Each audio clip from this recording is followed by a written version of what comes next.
what did happen to the last 10? I ran away with my life, fast forward, never turn back again.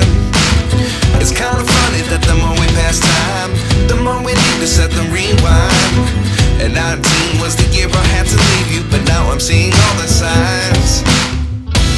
Is this really happening? I can't believe it's true.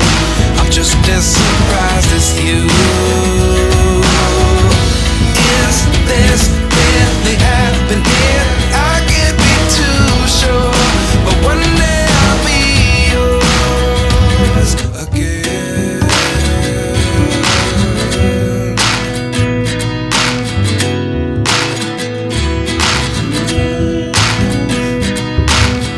Life lessons come one in a dozen, the other 11 give something from nothing.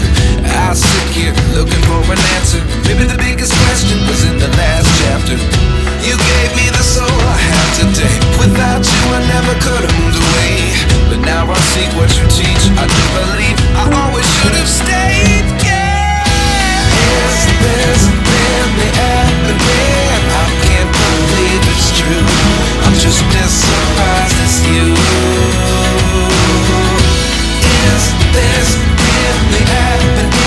I can't be too sure, but one day I'll be yours again. One day I'll be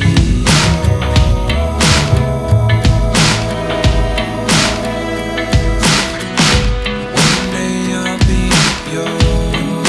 I'll be yours.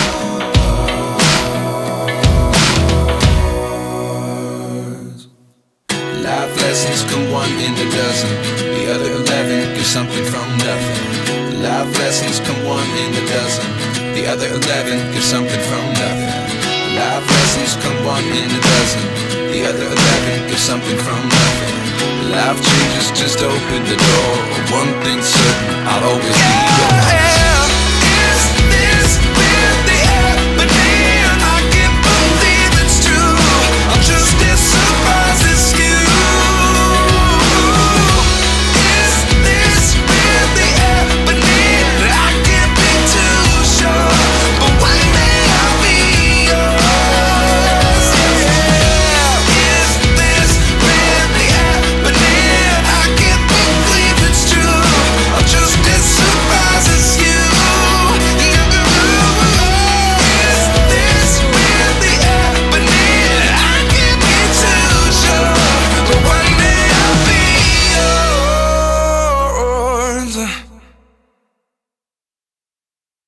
Kita masuk ke bagian 5, yaitu langkah-langkah pembelajaran. Untuk mencapai suatu kompetensi dasar harus dicantumkan langkah-langkah kegiatan setiap pertemuan. Pada dasarnya, langkah-langkah kegiatan memuat unsur kegiatan pendahuluan atau pembuka, kegiatan inti, dan kemudian diakhiri dengan kegiatan penutup. Nah, untuk kegiatan pendahuluan, kita mulai dengan apersepsi, yaitu memberikan persepsi awal kepada siswa tentang materi yang akan diajarkan. Tahap ini juga digunakan sebagai mengetahui apakah siswa sudah memiliki pengalaman atau ilmu tentang materi yang akan diajarkan. Yang kedua, motivasi.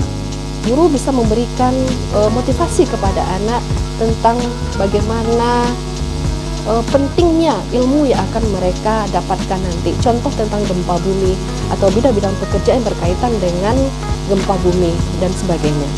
Yang ketiga, pemberian acuan. Biasanya berkaitan dengan kajian ilmu yang akan dipelajari. Acuan dapat berupa penjelasan materi pokok dan uraian materi pelajaran secara garis besar. Yang keempat, pembagian kelompok belajar dan penjelasan mekanisme pelaksanaan pengalaman belajar. Ini sesuai dengan langkah-langkah pembelajaran yang akan kita lakukan nantinya di tempat kita mengajar. Dan untuk kegiatan inti, di sini langkah-langkah yang sistematis yang dilalui siswa untuk dapat mengkonstruksikan ilmu sesuai dengan skemanya masing-masing. Nah, langkah-langkah tersebut disusun sedemikian rupa agar siswa dapat menunjukkan perubahan perilaku sebagaimana dituangkan pada tujuan pembelajaran dan indikator. Dan yang terakhir itu kegiatan penutup yang bisa guru lakukan. Yang pertama, tetap mengarahkan siswa untuk membuat rangkuman atau kesimpulan. Kemudian guru bisa memeriksa hasil belajar siswa. dengan memberikan tes tertulis atau tes tulisan atau meminta siswa untuk mengulang kembali kesimpulan yang telah dipelajari sebelumnya. Yang ketiga, memberikan arahan tindak lanjut pembelajaran dapat berupa kegiatan di luar kelas, di rumah, atau tugas sebagai bagian remedi atau pengayaan. Nah, pada suatu pembelajaran digunakan model contoh pembelajaran langsung. Langkah-langkah pembelajaran disusun sesuai dengan sintaks pembelajaran langsung sebagai berikut. Nah, di sini ada fase-fasenya dan perilaku guru. Fase-fase, misalnya fase 1 menyampaikan tujuan dan mempersiapkan siswa.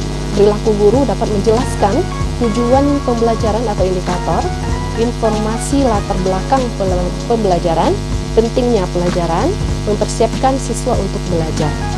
Dan untuk fase 2, mendemonstrasikan pengetahuan atau keterampilan. Perilaku guru dapat berupa mendemonstrasikan keterampilan yang benar atau menyajikan informasi tahap demi tahap. Sedangkan fase 3, membimbing pelatihan. Perilaku guru dapat merencanakan memberikan bimbingan pelatihan awal. Sedangkan fase 4, mengecek pemahaman dan memberikan umpan balik. Perilaku guru dapat berupa apakah siswa telah berhasil melakukan tugas dengan baik dengan memberikan umpan. Sedangkan fase 5 yaitu memberikan kesempatan untuk pelatihan lanjutan dan penerapan. Perilaku gurunya dapat berupa mempersiapkan kesempatan melakukan pelatihan lanjutan dengan perhatian khusus pada penerapan kepada situasi lebih kompleks dalam kehidupan sehari-hari. Nah, yang keenam yaitu sumber belajar.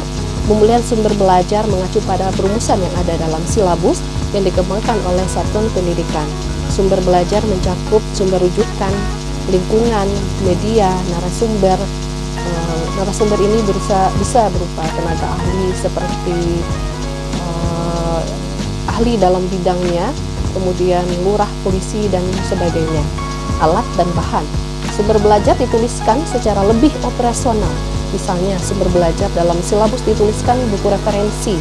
Dalam RPP harus dicantumkan judul buku teks tersebut, pengarangnya siapa, dan halaman yang diambil itu halaman berapa.